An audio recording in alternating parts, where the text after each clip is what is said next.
My fiancée betrayed me with my brother. He got her pregnant before our wedding, and my parents supported them. But I need to get this off my chest. I don't care if anyone believes it or not. It's just that insane. I'll keep details vague to avoid being recognized, but let me give you the rundown. I'm 32 now, and up until a few months ago, I was engaged to my girlfriend of 5 years. Let's call her Sarah. My younger brother, Mike, is 29 and has always been the golden child in our family. To understand how deep this betrayal cuts, you need to know a bit about how our family works. Mike could do no wrong in our parents' eyes. Meanwhile, I was constantly criticized and blamed for everything, even things I had nothing to do with. This wasn't just the usual sibling rivalry or a touch of favoritism. It was extreme. If Mike broke something, I'd get punished. If he started a fight, I'd be grounded. When we both got straight A's, he got a brand new video game console, and I got a half-hearted good job. Keep it up. Our parents, Tom and Linda, always had some excuse for why Mike deserved special treatment. Mike's younger, he needs more attention. Or, you're the older one, you should know better. It was a constant cycle of double standards that made me feel like I didn't matter. Over time, I came to realize that nothing I did would ever be good enough for them. When I got into a good college on a partial scholarship, my parents barely batted an eye. But when Mike decided to attend community college, they threw him a huge party and even bought him a car to help him commute. Meanwhile, I'd been biking 5 miles to my part-time job for years without so much as a pat on the back. After years of this, I moved out as soon as I could. I put myself through school, working 2 jobs and taking on student loans. Mike, on the other hand, dropped out after 1 semester saying college wasn't for him. And, of course, my parents praised him for knowing himself and not conforming to what society expected. They even funded a string of his failed business ventures, while I struggled to make ends meet. Despite trying to distance myself, they always found a way to drag me back into their drama. Holidays were the worst, an endless stream of subtle digs and comparisons. They'd never miss an opportunity to remind me how much better Mike was, even when he had nothing going for him. Things with Sarah had been great, at least I thought they were. We'd been together for 5 years, and she was the one constant source of love and support I had in my life. We were planning our wedding, and I was genuinely excited about the future. But then, out of nowhere, everything fell apart. A few months before the wedding, I found out Sarah had been cheating on me. And not just with anyone. She had been sleeping with Mike. It had been going on for months behind my back. And the final blow? She was pregnant. With his baby. I was completely blindsided. The woman I thought I was going to spend my life with and my own brother, my flesh and blood, had betrayed me in the worst possible way. And if that wasn't enough, my parents didn't even seem upset about it. In fact, they defended Mike, saying things like, "He didn't mean to hurt you, and you should be happy for him. He's going to be a father." They didn't care about what I was going through. They didn't care that my entire life had been turned upside down. All they cared about was making sure Mike was okay. They even went so far as to suggest that I forgive him and move on. "Family is more important than anything else," they said. "You'll understand when you have kids of your own." That's when I knew I was done. Done with my parents, done with Mike, done with all of it. I called off the wedding and cut them all out of my life. It wasn't an easy decision, but I couldn't keep living in a toxic environment where I was constantly undervalued and disrespected. I still don't know how I'm supposed to move forward from here. Some days I feel like I'll never trust anyone again. But at least now I'm free. Free from the lies, the manipulation, and the constant feeling that I wasn't good enough. So yeah, that's my story. It's a mess, and it's still fresh. But I know I made the right decision. I'm still stuck at that same old job, the kind you don't exactly brag about, while Mike, well, he's already cooking up another business idea. He's always been the entrepreneurial type. Never mind the fact that while I was out there building a stable career, Mike was busy burning through our parents' retirement savings. Despite everything, I tried to keep a relationship going with him. He's my brother, after all. But it always felt one-sided. I'd reach out, try to stay connected, and he'd either ignore me or find a way to turn the whole thing into some competition he could win. If I got a promotion, suddenly he'd have some big opportunity on the horizon. If I started dating someone new, he'd magically be in a serious relationship too. It was during one of these awkward attempts to reconnect that I met Sarah. She was a friend of one of Mike's short-lived girlfriends, and we clicked right away. Sarah was everything I'd ever dreamed of. Smart, funny, kind, and absolutely beautiful. We started dating, and for the first time in my life, I felt like I was genuinely happy, like I really mattered to someone. My parents, predictably, weren't too thrilled. They made their usual snide remarks, hinting that Sarah was way out of my league and asking what she could possibly see in me. Mike, on the other hand, suddenly started taking a real interest in my life. He asked about Sarah all the time, wanting to know every little detail about her. Back then, I was just happy he seemed to care for once, but in hindsight, there were definitely red flags I missed. After a year of dating, Sarah and I moved in together, and things were great. We both had good jobs, we traveled, and we talked about the future. For the first time, I started thinking that maybe I could actually have the life I'd always wanted. A successful career, a loving partner, and maybe even kids one day. When our 4th anniversary rolled around, I proposed to Sarah. It wasn't anything over the top, just a quiet dinner at home and a heartfelt speech. She said yes, and I felt like I was on top of the world. We decided to take things slow, have a long engagement, and plan the wedding without any rush. After all, we had our whole lives ahead of us. Or at least I thought we did. When we told my family about our engagement, the reactions were mixed, to say the least. My mom forced a smile and said, "Oh, how nice," in that tone she uses when she means the exact opposite. My dad grunted, muttering, "Good luck with that," before turning back to the TV. But Mike's reaction was the strangest of all. He congratulated us, but there was something off about his smile. It had this weird, almost predatory vibe to it. I brushed it off at the time, thinking it was just my own insecurities getting the best of me. The next year was a whirlwind of wedding planning and work stress. Sarah and I were both working long hours, trying to save up for the wedding and a down payment on a house. We didn't see each other as much as we wanted to, but we were determined to make it all work. At the time, I just chalked it up to a rough patch, something every couple goes through, right? Looking back, though, I should have seen the signs. Sarah was pulling away, always glued to her phone, smiling at texts she claimed were from a work friend. She started going out more with her girlfriends, coming home late smelling like alcohol and cologne. But I trusted her completely. It never even crossed my mind that she'd cheat on me, let alone with my own brother. Around 4 months ago, Sarah's behavior got even weirder. She was moody, irritable, and constantly nauseous. I thought she might be pregnant, and honestly, I was thrilled. We hadn't exactly been trying, but we'd talked about having kids down the road. I started planning in my head, thinking about baby names, nursery colors, the whole deal. Then, one night, she sat me down, her eyes filled with tears, and dropped a bombshell. She was pregnant, but it wasn't mine. I was stunned. Sure, we hadn't been intimate in a while. Both of us were swamped with work, but I never once imagined she'd cheat on me. And when I asked who the father was, she completely broke down, sobbing uncontrollably before whispering, "It's Mike." In that moment, my entire world collapsed.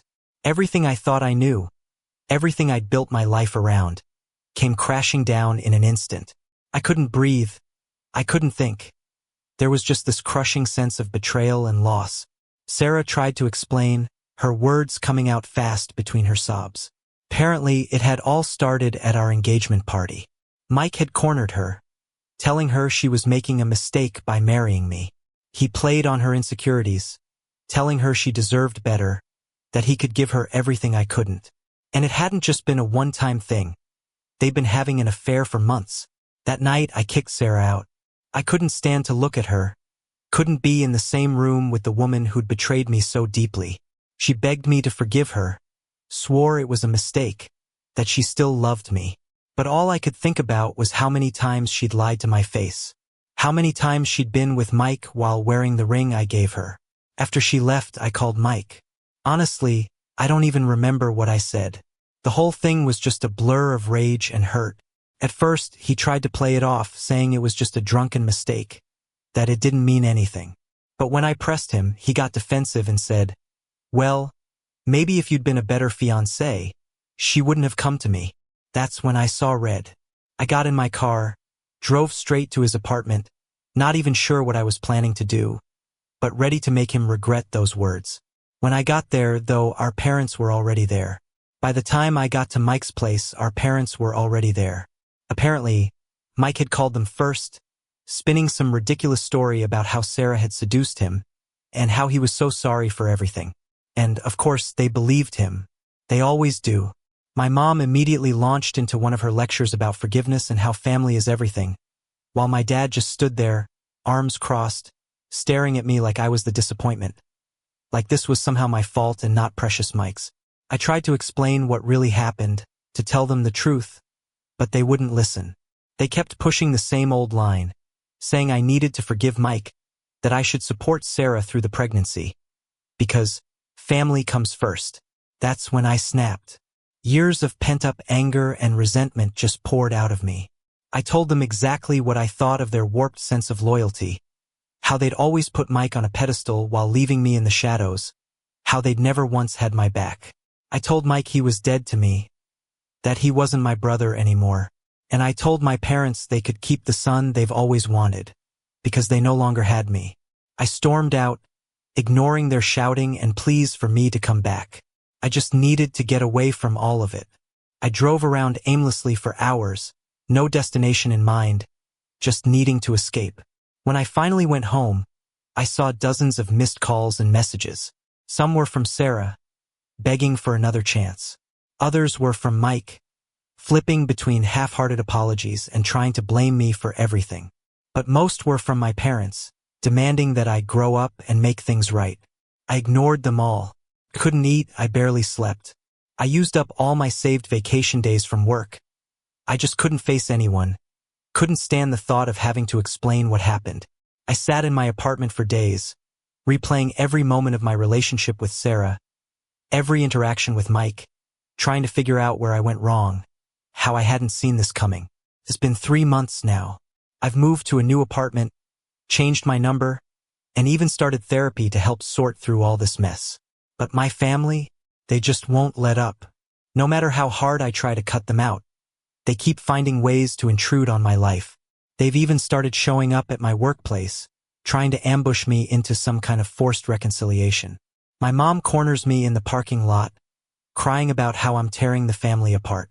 My dad leaves gruff voicemails telling me I need to man up and forgive Mike. And Mike, he's tried to approach me a few times, but I've managed to dodge him so far. They've even recruited extended family members, people I haven't spoken to in years, calling me, texting me, all saying the same thing. Family's important. You need to forgive. Let bygones be bygones. It's like they're all living in some parallel universe where Mike and Sarah's betrayal is just a tiny mistake, not something that shattered my entire life. The latest twist? I got a message from Sarah yesterday. She's keeping the baby and wants to co-parent with Mike. And guess what? My parents are absolutely over the moon about becoming grandparents, completely ignoring the fact that this whole mess is a result of betrayal. It's like they've forgotten all the snide comments they used to make when Sarah and I were together. The message was full of apologies and excuses, talking about how she and Mike found real love through this difficult situation. She even had the audacity to say she hopes we can all be friends someday, for the sake of the child. I'm at my breaking point. Part of me just wants to cut ties with everyone, pack up, and start fresh in a new state, somewhere no one knows about this mess. Change my name, build a life without any of this hanging over me. But then, there's another part of me so angry that I want to stay and fight. I want them to understand how twisted this whole situation is, how deeply it's messed me up. I feel torn between wanting to escape and wanting to make them see the damage they've done. This betrayal has crept into every part of my life. I can't even stand to be alone with my own thoughts anymore. Dating again? Forget it. The idea of trusting someone like that terrifies me now. And to make matters worse, I've lost friends over this too. People who think I should be taking the high road. Like I'm somehow the one in the wrong for refusing to play happy families with the people who hurt me the most. The idea of Sarah and Mike raising a child together. A child that, in another life, could have been mine. It's like a knife twisting in my gut. I know logically that the baby is innocent in all this. It's not the kid's fault that its parents are lying, cheating scumbags. But I just can't bring myself to have any positive feelings about its existence. Now, my parents have started pushing the idea that I need to be involved in the child's life. You're going to be an uncle, they say. The thought makes me physically sick. How am I supposed to look at this kid and not see the ultimate symbol of my brother's betrayal? So, Reddit, I guess what I'm asking is, am I the jerk for refusing to forgive my brother and ex-fiancé? Am I wrong for wanting to cut ties with my family over all of this? I don't know how to move forward. I feel like I'm drowning in a sea of betrayal and gaslighting, and I just need some advice on what to do next. I know this was long, and if you've read this far, thank you. Just writing it all out has been cathartic in a way. I don't even know what I'm expecting by posting this. Validation, maybe? Advice? Or maybe I just needed to scream into the void and hope that someone, anyone, would hear me. Edit. Wow, this blew up overnight. Thank you all so much for the support and advice. I'm overwhelmed by the response, and it's going to take me a while to read through everything. I've been going through all the comments, and I wanted to address some of the common questions and concerns that have come up. 1. Yes, I've already spoken to a lawyer about getting a restraining order against my family. It's in progress, and I'm hoping it'll help create some distance. 2. No, I'm not planning to have any contact with the baby. I know the kid isn't to blame, but for my own sanity, I just can't be involved. 3. For those asking about my job, HR is aware of the situation. They've been really supportive. Security at the front desk has been increased, and they've given me the option to work from home more often.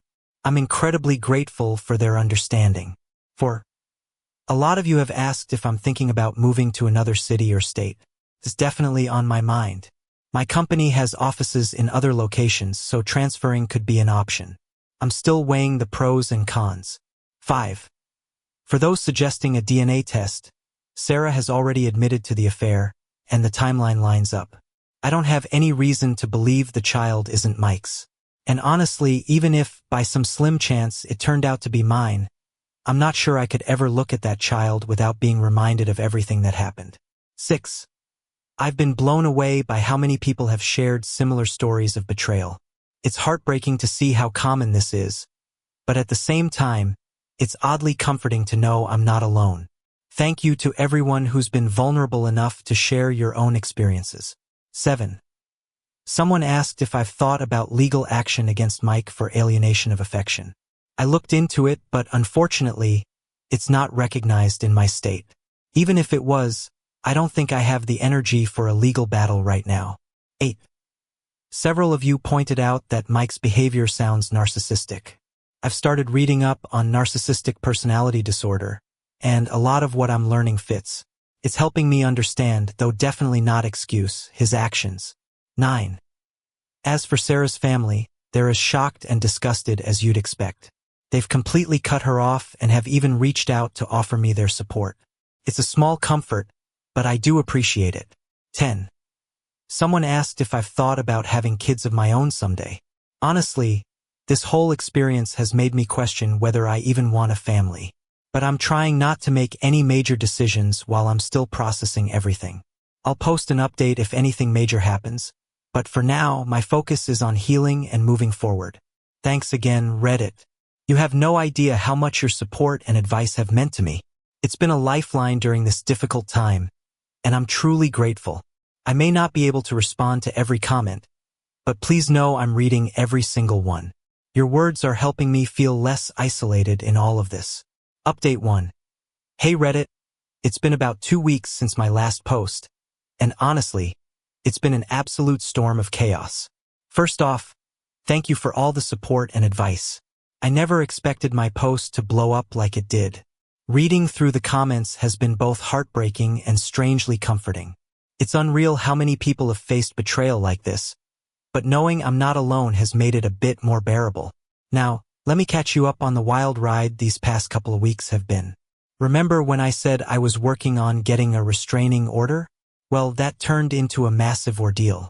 My lawyer got the paperwork in and we had a hearing set up. I thought this would be a simple process, After all the harassment and everything that's happened, I figured it was open and shut. Boy, was I wrong.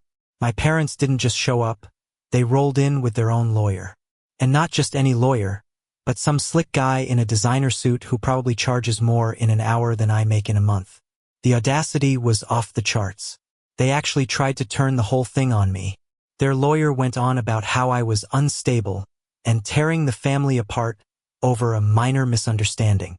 They made it sound like Mike had just accidentally fallen into bed with Sarah. As if it was no big deal, just a little mistake, nothing worth destroying a family over. I thought I was going to explode. My blood was boiling in that courtroom, but I kept it together. Luckily, the judge saw through their BS. She granted the restraining order against Mike and both of my parents, but not before my mom started wailing like her life was ending right there in the courtroom. My dad just stood there, glaring at me like I was the one who betrayed him. But the worst part? The look on his face was pure venom. I swear, if looks could kill, I'd be dead on the spot. As we were leaving the courthouse, Mike had the nerve to try and approach me. My lawyer stepped between us before he could get too close, reminding him about the restraining order. But Mike just smirked, leaned in, and said, "This isn't over.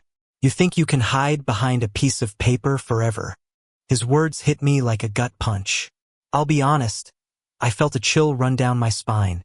But for now, at least I've got the law on my side. And just when I thought the worst was behind me, my workplace turned into a circus. Remember how I mentioned my family had been showing up at the office? Well, last week it all came to a head in the most insane way possible. I was in a client meeting, trying to focus on my actual job, when my assistant buzzed in, her voice all panicked, telling me my mom was downstairs causing a scene. I couldn't believe what I was hearing. Apparently, she'd brought a photo album of all things and was parading around the lobby, showing my coworkers baby pictures of Mike and me, while sobbing uncontrollably about how her boys used to be so close. I stormed out of the meeting and went down to the lobby, and what I saw made my blood boil. There she was, my mom, in full meltdown mode, crying, flipping through baby pictures, surrounded by a crowd of my coworkers who clearly didn't know what to do. And she was right in the middle of telling some humiliating story about how Mike and I used to take baths together as kids. When she spotted me, she made a beeline straight for me, crying about a baby shower, like we were in the middle of some happy family reunion.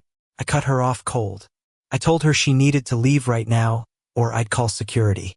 She started to say something else, probably more emotional blackmail, but I didn't give her the chance. I turned around and walked away, leaving her standing there with her ridiculous photo album. I don't know how much more of this I can take, but I'm done playing their games. Here's an even more intense and dramatic version. I told her flat out, "Leave now, or I'd call the police and have her removed for trespassing and violating the restraining order." The look on her face, it was like I'd physically slapped her. But you know what? After everything they've put me through, I felt nothing. Not a shred of guilt. Security came and dragged her out, while I had to spend the next hour doing damage control with my boss and coworkers. Most of them were understanding, but I could tell some were starting to question the kind of drama I was dragging into the workplace. The humiliation was unbearable. But the showdown with Mike? That's when things really spiraled. Last Saturday, I was at the gym, trying to punch my way through the anger that's been eating at me since all of this started. I was so focused on the bag that I didn't even hear someone approach. And then, I heard his voice. I turned around, and there was Mike, standing there with that smug, arrogant smirk on his face like he hadn't just violated the restraining order. He started running his mouth, loud enough for everyone nearby to hear, taunting me, daring me. I told him to get the hell out before I called the cops, but he just laughed in my face. He said he'd tell the police I'd been threatening him and Sarah, like he was the victim in all this. And that's when I completely lost it. I swung at him without thinking, my fist slamming into his jaw so hard I could feel it all the way up my arm. He stumbled back, dazed for a second, but then he lunged at me, and we were on the floor, going at each other like animals. This wasn't some childish fight. It was raw, years of rage and resentment exploding all at once. No parents around this time to break us up. No one to tell me to be the bigger person and let Mike win like always. I got in a few solid punches, and his nose was gushing blood by the time the gym staff yanked us apart. I could feel my eye swelling shut, but I didn't care. I was still trying to break free, still screaming at him, and he was doing the same. The gym manager threatened to call the cops, and that's when I finally snapped out of it. Reality hit me like a brick. I grabbed my stuff and stormed out of there, my hands shaking with adrenaline. I barely made it to the car before my phone started buzzing. An unknown number. I shouldn't have picked up, but I did. It was Sarah.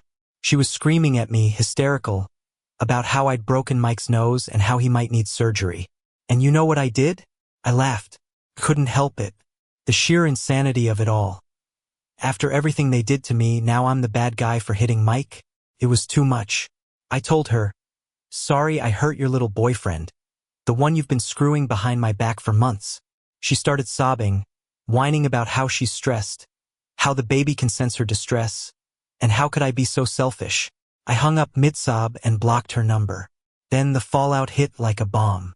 Word spread through our social circle faster than I could have imagined.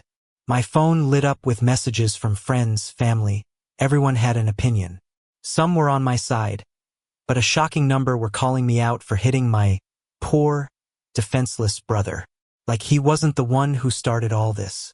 Meanwhile, Sarah's parents reached out again, reaffirming their support for me and expressing how disgusted they were with their daughter. It's the only silver lining in this entire mess.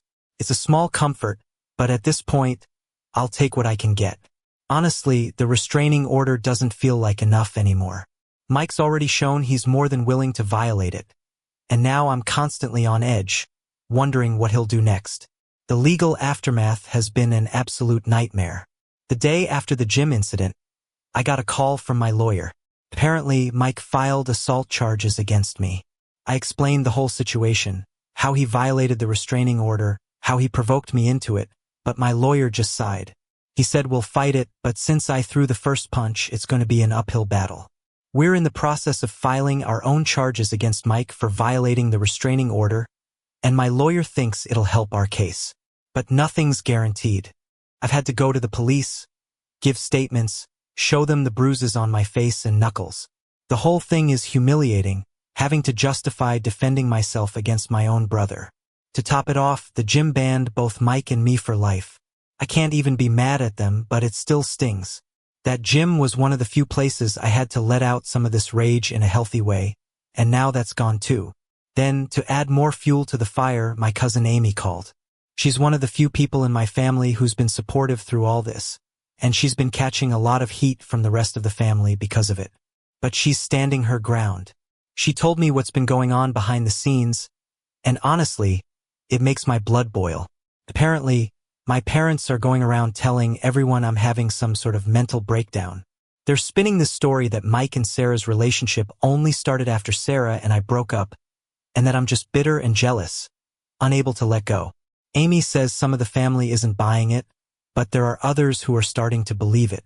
Knowing that my own parents are out there spreading these lies, while I'm just trying to keep my head down and heal, is infuriating beyond words. Things at work have been a disaster, too. After the incident with my mom causing a scene in the lobby, and the fight with Mike blowing up on local social media, I can feel my coworkers walking on eggshells around me. The whispers behind my back are constant. Earlier this week, my boss called me into his office. He started off by saying how much he values me as an employee and how he understands I'm going through a tough time. I knew there was a but coming, and then he hit me with it. "I think it might be best if you take a leave of absence, just until things settle down."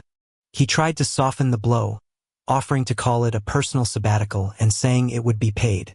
But still, it felt like a punch to the gut. I wanted to argue, to tell him that work is the only thing keeping me sane right now, but I could see it was already decided. So, I nodded, thanked him for his understanding, and started packing up my office. As I was leaving, I overheard two of my coworkers whispering about how I'm bringing drama to the workplace, about how it's no wonder I've been asked to leave. As I was leaving the office, I overheard them whispering about how my brother had gotten my fiancée pregnant. I slammed the door behind me, loud on purpose, taking some small satisfaction in seeing them flinch. I'd be lying if I said this wasn't taking its toll on me. Every day feels like a new punch to the gut.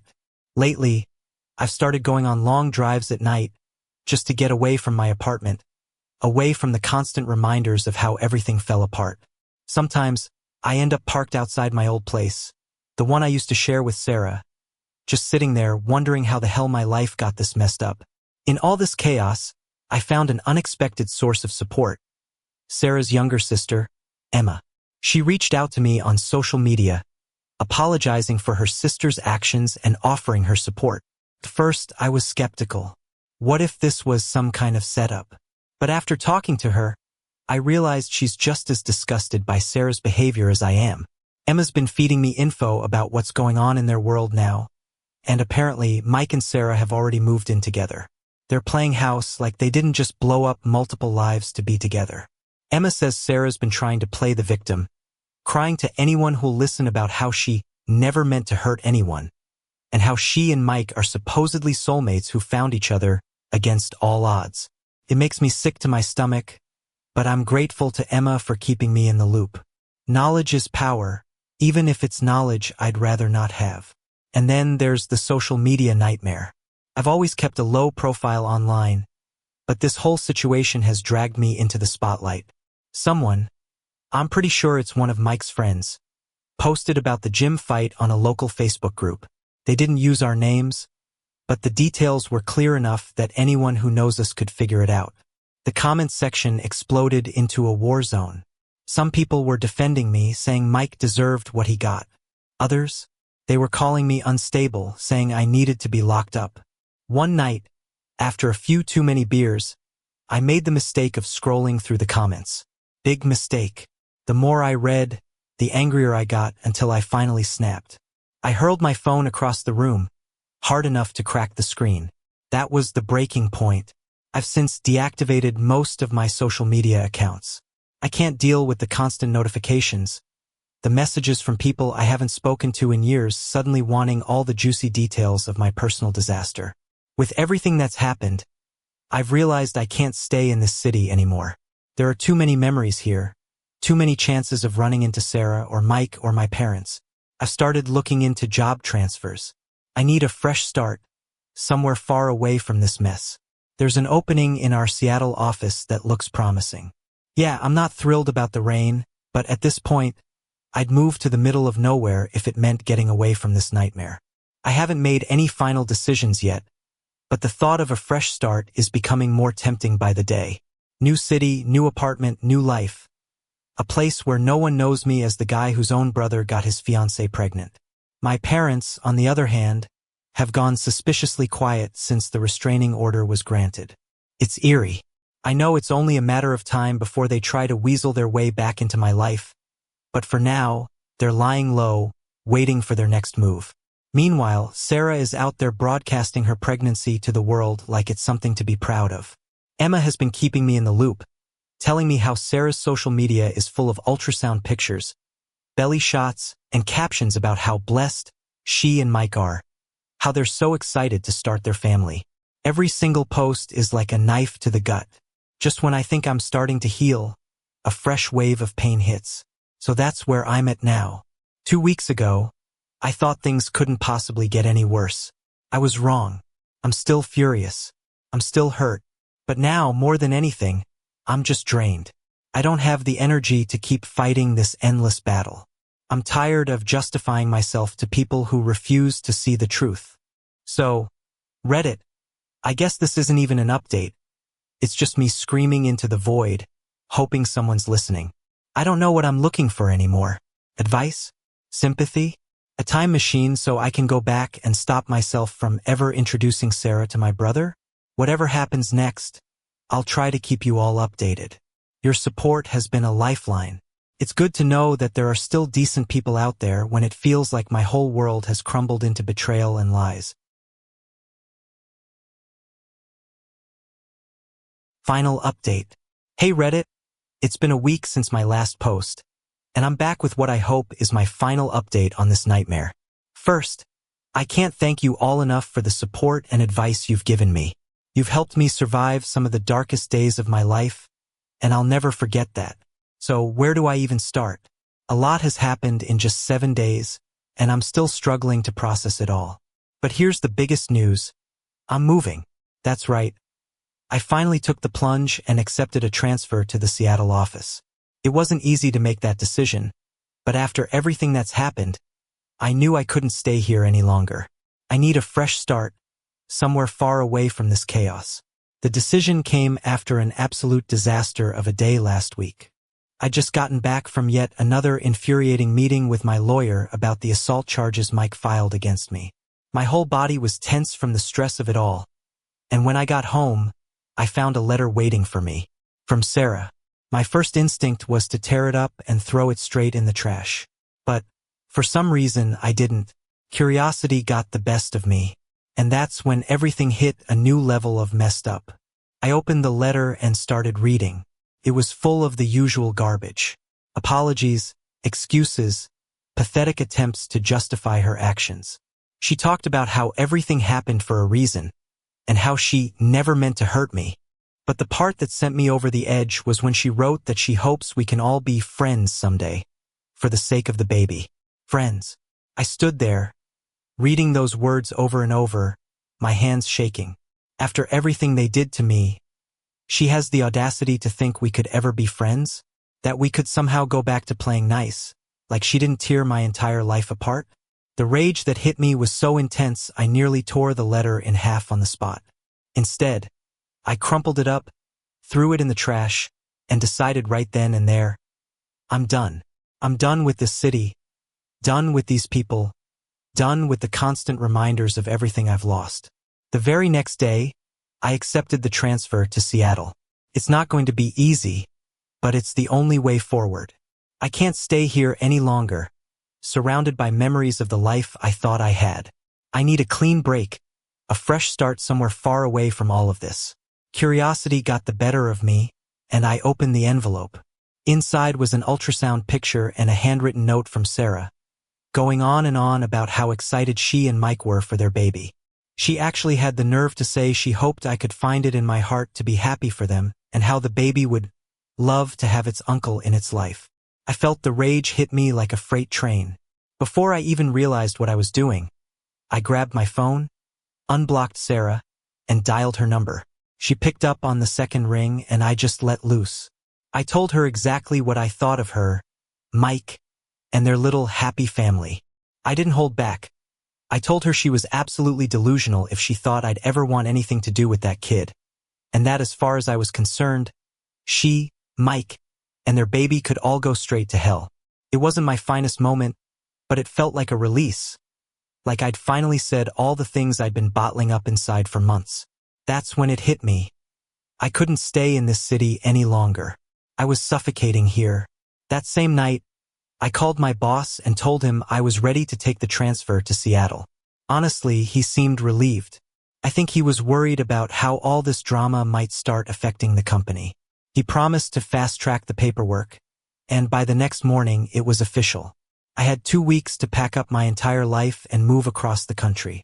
The news of my move spread like wildfire through my family and social circle. My parents, predictably, were furious. They showed up at my apartment, again violating the restraining order, to try and talk me out of it. My mom was sobbing, going on about how I was abandoning the family, while my dad stood there, red-faced, yelling about how I was being selfish and immature. But I didn't give them the satisfaction of a response. I called the police, and they were escorted out for violating the restraining order. As they were being led away, my mom screamed at me, saying I'd regret this, that family is everything, and I was throwing it all away. I didn't care. I just closed the door and went back to packing. Mike's reaction was different. He didn't dare contact me directly, probably because of the pending legal issues, but he did what he always does. Took it to social media. He put up a long, self-pitying post about how some people can't handle seeing others happy, and how he and Sarah were rising above the hate to focus on their new family. It was clearly aimed at me, trying to paint himself as the victim, and I'll admit, it stung seeing how many people liked and commented in support of him. But I reminded myself that their opinions don't matter. They don't know the truth. What surprised me most was Sarah's reaction. After our explosive phone call, She reached out to her sister, Emma, the same Emma who had been keeping me in the loop about everything.